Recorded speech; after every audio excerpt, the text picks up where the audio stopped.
You know the feeling, right? You sit down, you try to focus, and poof, your mind is suddenly anywhere but here. Those wandering thoughts can feel totally out of your control. Well, in this explainer, we're going to break down a really practical guide for taming all that inner chatter. It really is a universal feeling, isn't it? One minute you're dialed in, and the next, you're mentally redecorating your living room or replaying some awkward conversation from like a week ago.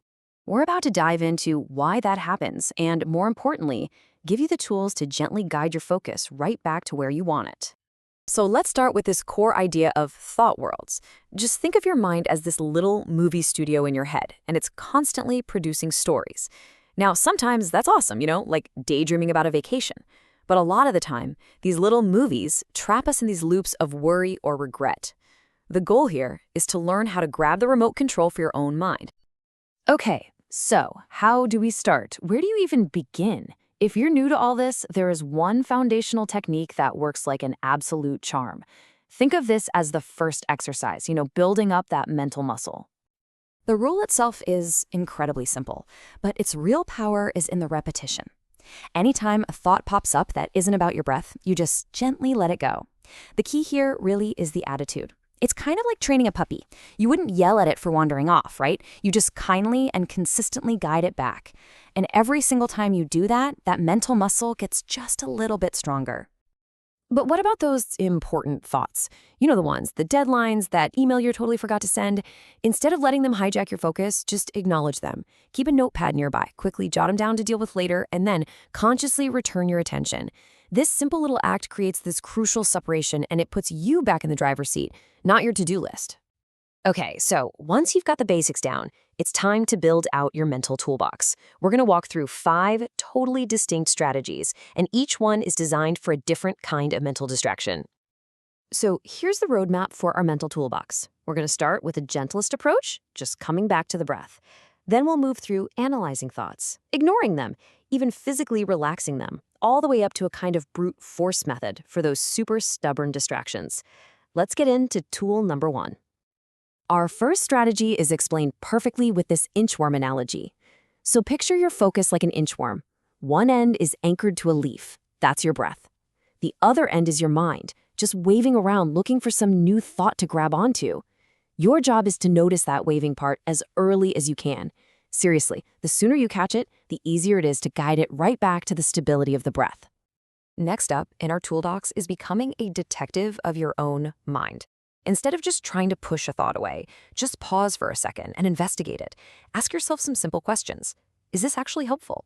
Where is this train of thought even going? A lot of the time, just the simple act of shining a light on a thought and seeing it's leading you to stress is enough to make it loosen its grip. And here's a really powerful way to put that analysis into action. So if you're caught up in an angry thought, try consciously replacing it with a thought of goodwill, maybe first for yourself, and then maybe even for the person you're mad at. It's literally like changing the channel in your mind from some fiery, agitating show to something way more calm and cooling. And it's a similar idea for thoughts fueled by attraction or lust. The goal is to interrupt that idealized fantasy by consciously thinking about the less glamorous, more biological realities of the human body. You can pretty much pop that fantasy bubble and bring your mind back down to earth. It's about breaking the spell, not being judgmental. Okay, our third strategy is all about ignoring the thought, and it works like a mental bouncer. The best way to think about it is with this stray dog analogy. If you feed a stray dog, and that includes even just shouting at it, it's gonna stick around. But if you completely refuse to engage, it eventually gets bored and just wanders off. Your thoughts? They're the exact same. Starve them of your attention, and they'll lose their power. Strategy number 4 explores the super powerful link between your mind and your body. Try this. Be like a spider on its web and just become really sensitive to the tiniest vibrations. Every persistent thought creates a subtle physical tension. Maybe it's a slight tightening in your jaw or a little knot in your stomach. Your first job is just to learn how to notice it. And here's the key insight. That little knot of physical tension is actually the fuel for the thought. Once you find it, you can consciously breathe right into that spot, relaxing it and dissolving the tension. And when you do that, the thought often just vanishes right along with it.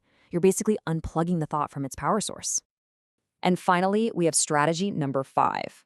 Look, sometimes you just need to bring out the big guns.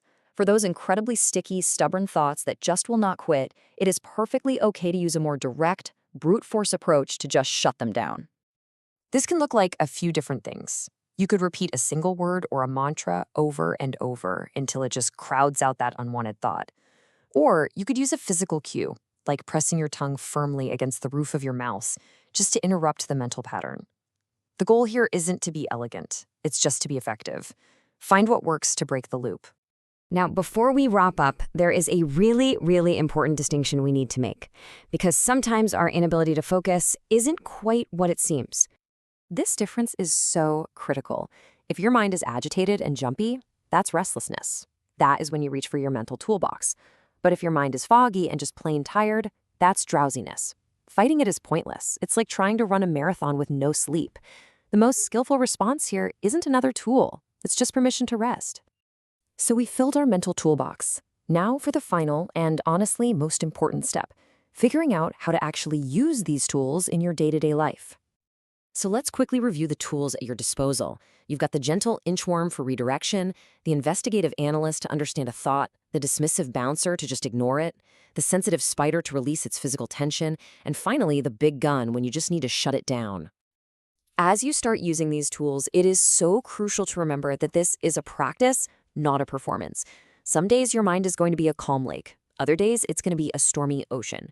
The goal isn't perfection. It's just to approach yourself with a ton of patience, kindness, and maybe even a little sense of humor. So we've unpacked an entire toolbox for your mind. The only question left is which tool are you going to try first? Pick one this week, experiment with it, and just see what you discover about the inner workings of your own mind.